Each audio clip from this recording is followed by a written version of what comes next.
Welcome to Keep Hustling, where we are going past the why to get to the how. I'm your host, the always hustling Aaron Gordon, aka NY Risk Advisor, aka Mr. Keep Hustling. In this podcast, we will be diving deep into the professional and personal successes of our guests to find out how they hustled through the most difficult times in their life and their development to achieve the success they've gotten to today. So buckle up for what hopes to be an amazing ride. Let's get to it. Welcome to Keep Hustling with my guest, Ariel Meirov. Thank you so much for being here. Aaron, it's great to be on with you. It's been a long time coming. We've been working on this, I feel like, for a number of months. A few things happened in my personal life, great things, and then there were work things, and then we finally made it happen over here. So I'm really excited to be here. I'm happy we're doing this. And what I will say is that one of the things that everyone who's listening, in addition to reading your bio, because I begin almost every episode by telling people they should read the bio, is I think us connecting on this is a great story of Keep Hustling in that I reached out to you, but we're from the same community. We've never actually met in person, but what really made it happen is a mutual connection of people who have also been on the podcast. Shout out to the HSL duo. And sometimes in life, it's about, and maybe this is a great way to start, like it's just about the connections, building relationships, and you never know where one relationship is going to lead to the next one. And so I appreciate you for coming on. I want to actually, let's begin there. What do you think is like the most defining moment in your career that nobody would expect? Again, I'm going to say read the bio. Ari is one of like the top 2-3 most famous people we've ever had on the podcast. You should follow him on all the social media platforms just so you can have NFL news. Nothing positive about the Jets, but there's never anything positive about the Jets, so it's totally fine. But like, what do you think is that moment that nobody knows that happened behind the scenes that was just the surprising, pivotal moment in your career? You know, if we talk just solely about work, there's a number of things. If we talk about just the overall perspective that I take when I do all this, because I am an Orthodox religious Jew and I do this, during the days where you're allowed to, right? Shabbos, I'm completely off. Holidays, I'm completely off. I've like interviewed on a few other Jewish shows, including like a Nachum Siegel show. Like I speak about just, sometimes football and Shabbos could collide, and it's very rare, but it does sometimes. Like the NFL draft, and like there's different ways of also making it work. And I've told him before, I literally go to the West Coast, Seattle during the draft just so I could take care of the second round on Shabbos. Like there's like the little things like that. One sec, hold on. I'm just going to interrupt you just for a second so that everyone understands the absolute insanity, incredible insanity that you just spit out. I'm just going to interrupt you, just if that's okay, just explain what you just said. So basically, we are offline as Orthodox Jews for 25 hours from sundown on Friday to sundown on Saturday. And that means offline. That means no phones, no internet, no news, no nothing. So what Ari's saying is that he goes to the West Coast, to Seattle, for the second round of the NFL draft, because then the Sabbath will end before the draft starts, or just around when the second round starts. So I mean, if you're in New York, it's about the Sabbath starting. So it's about the Sabbath starting. So the second round of the draft, second and third round, is on Friday night. It starts at 7:00 Eastern time. During that time of the year in New York, Shabbos literally starts at 7:00. So if you go to the West Coast and 7:00 Shabbos starts there, that's really 10 Eastern in New York. So you're able to take care of that over there and then enjoy Shabbos there. So there's little things like that. I always just remind myself of where I came from and who I am and the family and the religion and all of that, that's always important to me. And I have a lot of Jewish friends, shul, whatever it is, who always talk to me about what I do. And I always try to emphasize that part of it about remembering where you came from. And I know it's cool to cover the NFL, and all of us as kids enjoyed it. I'm very grateful that I'm able to do it. But I think the bigger picture is something that's always important to me. And I always try to bring that up to people whenever I have those discussions with religious people. I think that's amazing. And you know what? I wasn't going to take this podcast there, but I love where we're going. So we're just going to keep rolling with it. That's what Keep Hustling is all about. What I think is amazing is that if you ask the average person who's contemplating incorporating religion more into their life, Judaism mostly, but other religions also, they feel that there are so many restrictions that are going to stand in their way. And I don't know, you're obviously a much more public figure than I am, but what I can say is a few things. One, most people, obviously the NFL draft is not waiting for you, but most people in most scenarios, if they can accommodate you, I think will. And I think people can see if you're genuine about your dedication to the religion. And if they do, again, the NFL draft is not waiting for any one person, but it could be a different meeting. It could be something else that happens. It could be kosher food. It could be any of that stuff. And I tell people all the time, like, if you just actually believe in it, most people will respect it. And by the way, the people who don't, you probably don't want to hang out with anyway. I think it's very important that people understand that because, I grew up obviously in a religious home. I went to religious schools and yeshivas and all of that. But I think it's something that has always stuck with me. Like the basics are really important. And I know of people who probably struggle with the idea of whether it's keeping a Shabbos or a holiday or keeping kosher or whatever. And whenever I have those discussions with those people about what I do and the job that I do and covering the NFL and talking about players and coaches and executives and the people that they watch on TV, they all find it to be amazing. But whenever I shift the conversation to what I'm able to do on the Shabbats and everything, that's when I think they get a different perspective on life. And I think that's something that always kind of sticks with me because they look at me in one way, but when they realize this entire other part of me, they also want to become better at that part of their life as well. And that's something that is always very unique and cool to me. And it's something that always makes me happy whenever I'm able to have those conversations, wherever it is, if it's in a shul or walking the neighborhood or whatever it is. I think that part of me is something that I always try to stress as well. And it's very, very important. What I would say to you is, I think what's amazing is that you probably, when you tell the average person who doesn't know what Shabbos and what Yontif, the holidays, and what being and what just being a devoted Jew means, and then you finish explaining it to them, or they ask you the questions, and then if you rewind, and then there's this moment of, wait, hold on a second, everything has been accomplished. The workaround, which is not a religious loophole, flying to Seattle, bringing your own food places, doing those type of things, it almost says to the person, what excuse do I have to implement in my life whatever I want religiously? You and I are passionate about Orthodox Judaism.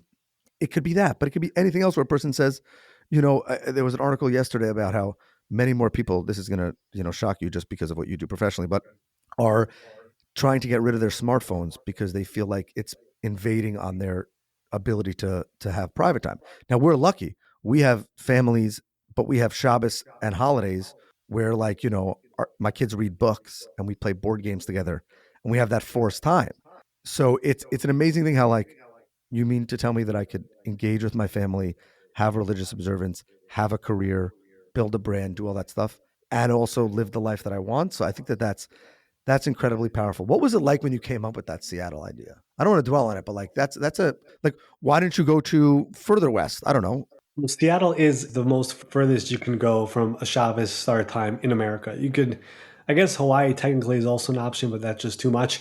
Yeah, that's when it was probably 2019 when I thought of the idea. And that's really, for people who don't know, I started doing all of this back in 2013. And it took a couple of years for there to be any relevance. Like 2015, 2016 is when I saw any sort of glimpses of, a following and people who are reporters or players who started following what I do.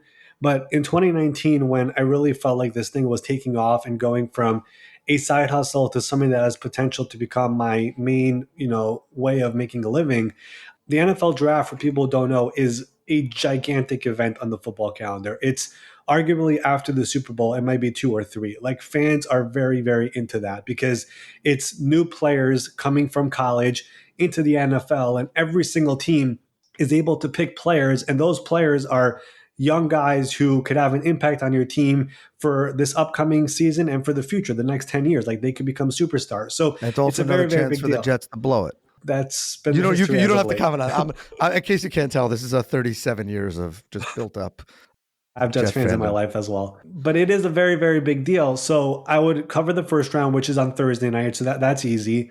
But then Friday night would come along, and the NFL draft, for people who don't know, it's 7 rounds. So the first round is on Thursday night. The second and third round is Friday night. Then rounds 4 to 7, which I care about, but fans start, tuning away once it gets there. That's on Saturday. So I miss that regardless where I am. But I want to get that second and third round because it's pretty important. There's still really good players who are available, and I could tell by the analytics that my following really, really cares about it. So I thought about it, and I wasn't married yet. I was still talking to my brothers and people about the idea, and they were like, "Listen, you're in a path right now where this thing has a chance of actually going somewhere. You're doing it the right way. You're not doing stuff that you shouldn't be doing as an Orthodox Jew. If you're able to still keep Shabbos and go there and find the shul and do what you got to do, then make it happen." So I did it the first year. It was seamless. I found the place. I found where to go. Went to shul. Did everything, and it all worked out. And from then on, it's been just a yearly tradition that every late April for the draft, I go down there.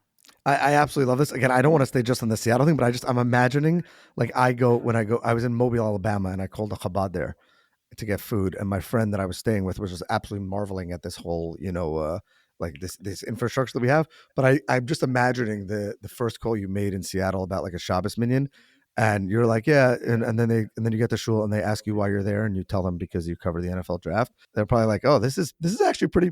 We weren't expecting this. We were expecting a guy whose flight got delayed or something. So I also am incredibly inspired by the fact that, especially now in 2025, you're on the forefront of a political insane time. We don't have to talk about pros and cons, but it's insane, and yet you double down on the religion. I can't imagine. I In this episode, if you're not watching, I'm wearing a yarmulke. I'm not wearing a baseball cap on purpose, and you are too. And it's like the few comments that I get, I can't even imagine what it is. And to me, everyone out there should be inspired, because if you listen to Ari's story, you should really be saying like, what I run from, it's like the buffalo that runs into the storm. Not that you're looking for that, but you know what I'm saying? Meaning you would have it's like the same thing as Shabbos. You could have a built-in excuse to say, I don't want to do this anymore. I don't want to be in the public. It's not worth the things that come my way. So what's it like? It's interesting for sure. I mean, I try not to, what I do, I never talk about myself. That's the cool thing about it. Like I'm always talking about teams and players and coaches and GMs and moves that are being made, signings, injuries, hirings, firings, those type of things. So it's never about me, and I always try to make sure that's understood. And every post that I do make, it's about the team or the player. So do people know of my work? Do people see my face on there? Do people see my shows and whatever? Yeah, they do. But ultimately, my goal in what I do is to talk about, the league itself and what's going on, and basically get everybody informed on what's happening. My entire job of what I do is essentially keeping fans up to date on what's happening around the NFL. And my account essentially is a one-stop shop for all of it, but there's never a point where I'm pointing the finger at me and trying to say, "Hey, this is me. Hey, I have this amount of followers. Hey, I'll sign an autograph." Like I don't do that. That's not what I do. So it's more about just what my job is, and that's it. And I never try to put the spotlight on myself. Was there a particular story or moment when you were like, you have to like pinch yourself? I can't believe that I'm breaking this story, or like that this is this, or this means I made it. The fact that this person is reaching out to me means I built a relationship with them, but like I'm serious. They're not calling anybody else. Like I broke this. Like take us through that, because I think that a lot of people, as I mentioned to you before we went live, view success sometimes as they think it should be easier than it is, but sometimes they think it's impossible. And if your story shows anything, it's that anything's possible.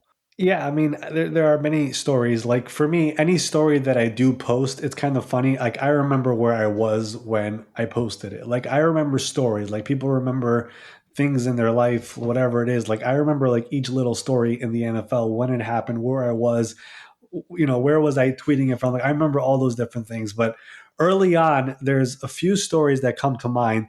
There's two stories of where I felt like, okay, this might be something where I could actually, make a living out of this. Number one, around 2017, when I was just posting stuff, didn't really have much of a following. One of these, I would call him a star player in the NFL at the time, randomly private messaged me. It was the first time ever that a player messaged me. And he asked me a question about something to do with his salary and the Pro Bowl and whatever. But the fact that a player was reaching out to me, and at the time I'm a nobody, basically. I still feel like I'm a nobody, but Did you think it was fake? no, I knew it was real because we just followed each other, but like I didn't know that I never started a conversation with him. Like he initiated it. So that felt like a big deal to me. And then the second one, and I've mentioned it before somewhere, I've told this to people privately. I know you've had him on the show. I grew up loving newsbreakers. Like the Chris Mortensons, the Jay Glazers, the Adam Schefters. Like I literally follow them like crazy as a kid. Like I loved seeing how they report on news. So it was around 2017, 2018 when Adam private messaged me all of a sudden, and I kind of felt starstruck because I followed his work forever, like I said, and he basically said, "Hey, you do a really great job. If I can ever help with anything, just let me know." And when that happened, that was when it just felt like, oh my God. I'm in the club. Like we're colleagues. Right. And like once you end up on the phone with him, it's like, wait, I'm actually talking to him. It's like And then he crazy, hangs right? up on you because he has a piece of news to break.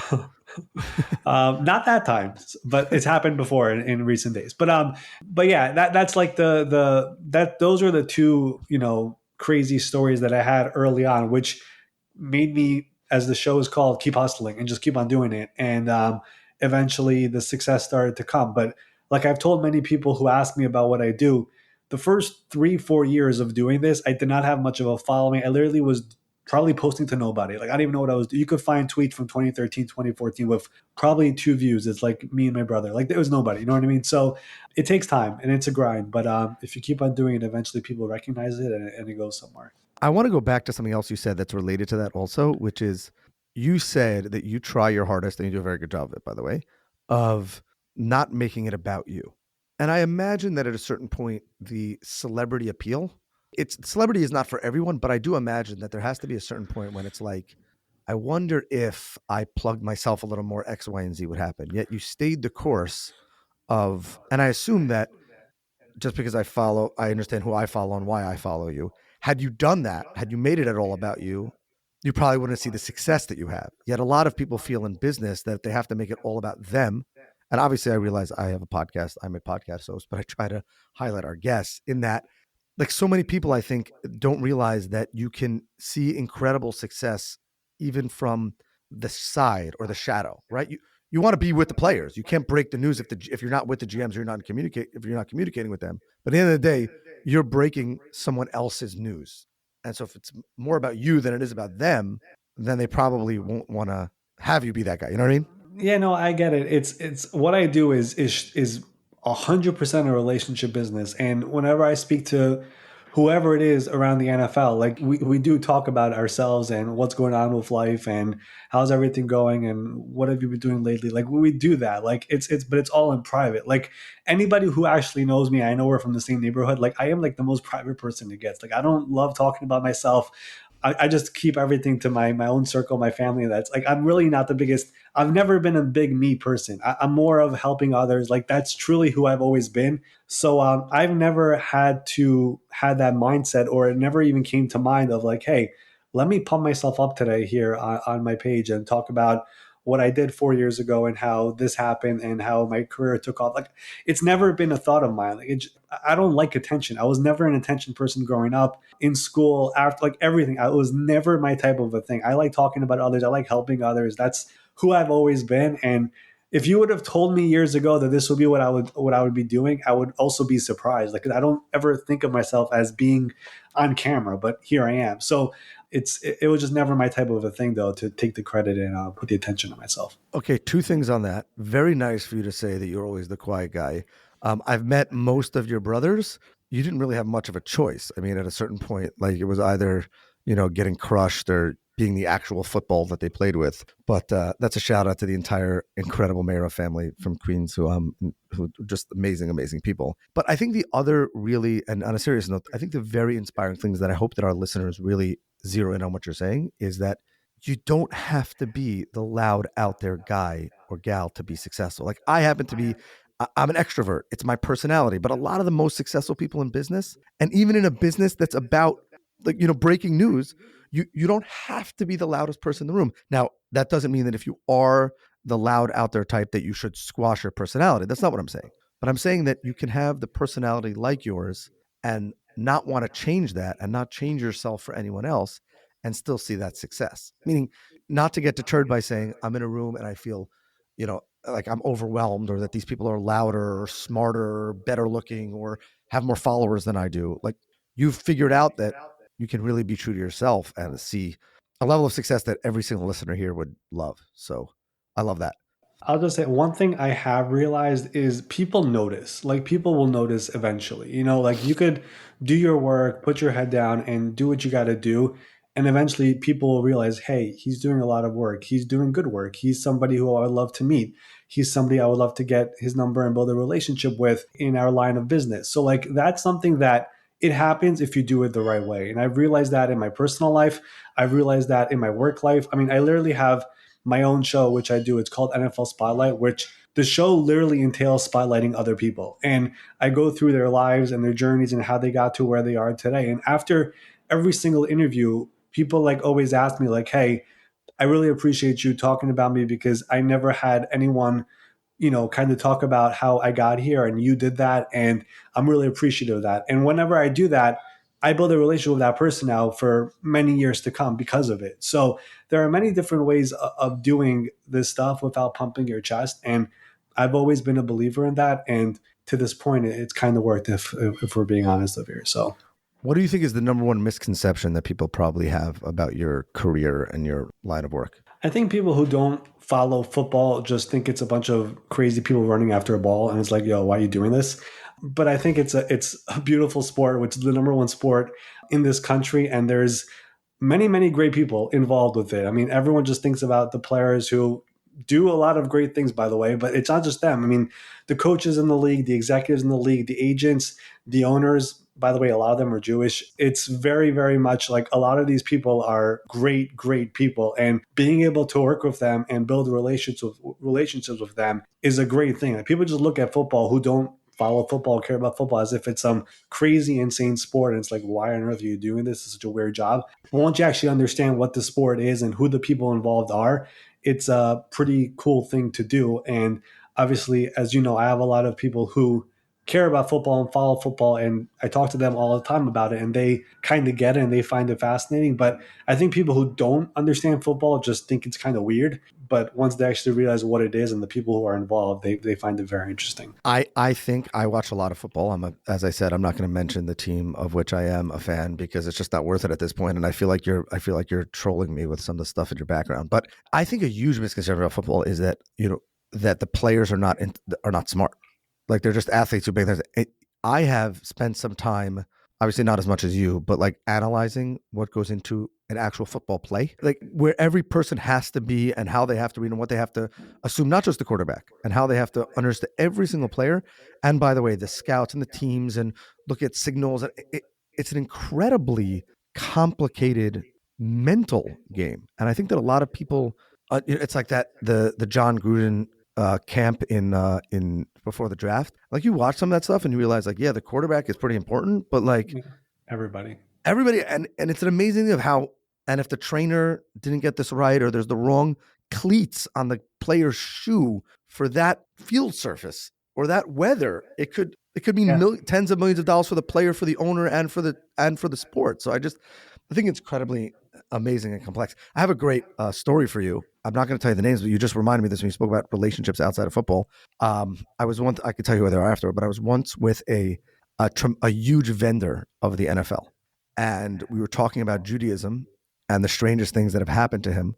And he's very involved politically, and he once met the cardinal from New York, the head of the archdiocese in New York. So he's an Orthodox Jew and basically the leading Catholic in New York. And he told me that he was once at the Super Bowl, and there was a big commotion around a few owners. And he was talking to them, hey, can I help you? What's going on? This and that. And the guy basically said to him, I have one problem that you cannot solve. Impossible for you to solve. This is like 20 years ago. Impossible for you to solve. He's like, I'm here to help you. You're the owner. You guys support my business. How can I help you? And the guy says, basically, my daughter just turned 18 and I'm taking her to Rome in a couple of weeks. And I'd really like a private audience with the Pope. And I can't find a way to get to the Pope. And you're an Orthodox Jew. You can't help me. Hold on 1 second. Takes out his phone, calls basically the Archdiocese of New York and connects this owner with the Pope. And like, so but you're laughing because it's funny, but it's amazing how relationships can play out, but also just listening, just being a sponge for an angle to help people. Because if it's, as you said, and I think the theme of this podcast really, if it's not about you, it's about God, it's about family, it's about relationships, it's about the players, it's about the people that you represent, then you could see great success. So I think that's really, really incredible. Can I ask you about the gold football over your right shoulder? I'm just curious what that is for those who are watching. Yeah, that was from the NFL's 100th season. For whatever reason, started selling gold footballs, and one was sent to me, and a lot of stuff behind me were all sent to me by teams, most of it. So that was one of them. I think it's pretty cool. It sticks out, no? Yeah, what's it again? Like you're the guy. You get gifts from NFL teams. Like, come on, this is unbelievable. Here's the guy from Queens. Yeah, it's pretty cool. I mean, these helmets look nice in the background. I mean, I kind of like yours more. I mean, it looks more professional, but it's pretty cool to get some stuff, whether it's signed or just a helmet or a ball or a bobblehead or whatever. Like whenever you open stuff from the mail and it's like from an NFL team, it's a cool feeling. Do you ever get starstruck anymore?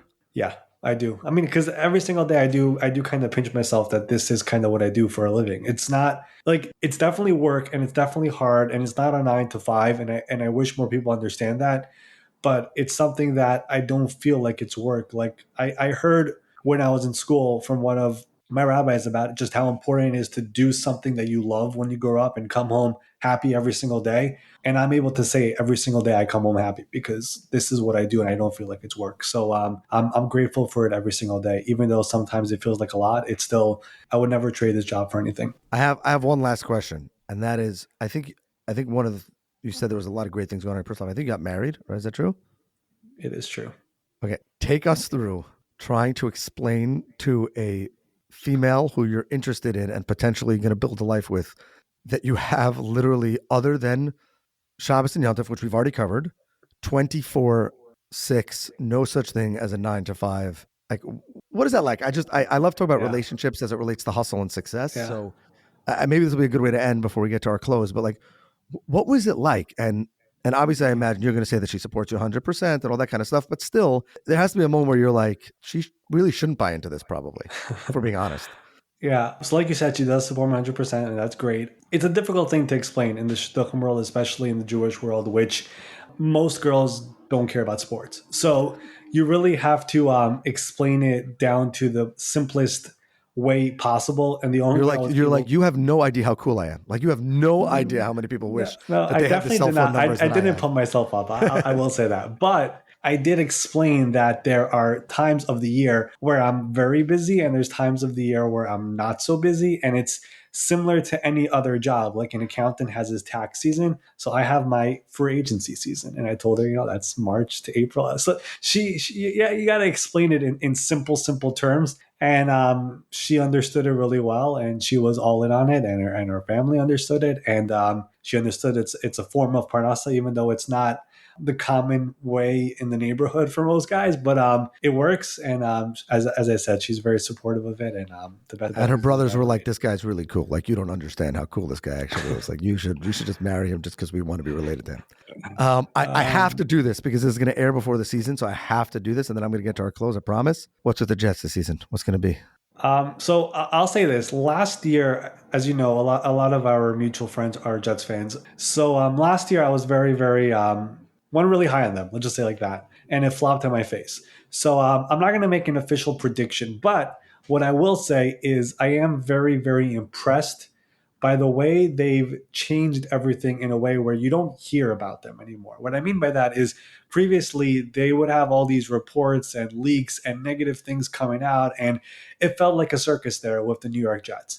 This year, with this new GM and head coach and new people, and they still have a lot of tremendous young talent on the team, it's very quiet. And what I've learned from my time covering the NFL, the teams with not so much attention around them and not many people talking about them are the ones who surprise us the most once the year starts. So that's what I'm going to say about the New York Jets. I'm not going to say playoffs or whatever. It would be great to have them back in the playoffs because when they are, New York, where we both live, is buzzing like crazy.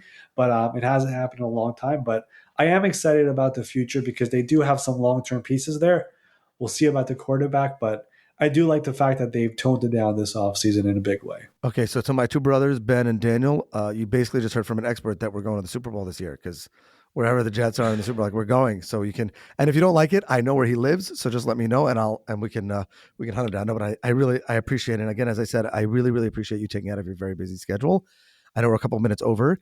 Really, thank you again for being here. I'm going to tell everyone to follow you, whether you're into sports or not. You should just see what Ari's built, and it's really incredible. As you know, we have a closing tradition on this podcast where we ask our guests to leave us with their favorite motivational or inspirational quote and what it means to them. So with that, I will turn the floor back over to you and say, Ariel Meirov, thank you again for being here. So, first of all, before I answer the question, this feels like my own show because my show, the last question I ask every guest is, who do you think should be in the spotlight next? And I put them on the spot. I'm happy you told me before to start thinking, because if you didn't, I would literally be stuck right now.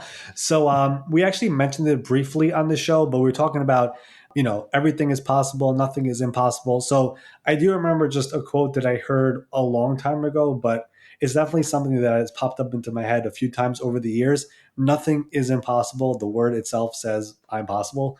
So that is one that has kind of stuck with me. And it's definitely something that has affected my life. And I've seen it come to fruition a little bit. And it's something everyone should definitely live by, because there's no such thing as impossible. Anything you put your head into and try and grind and really push forward and learn and research.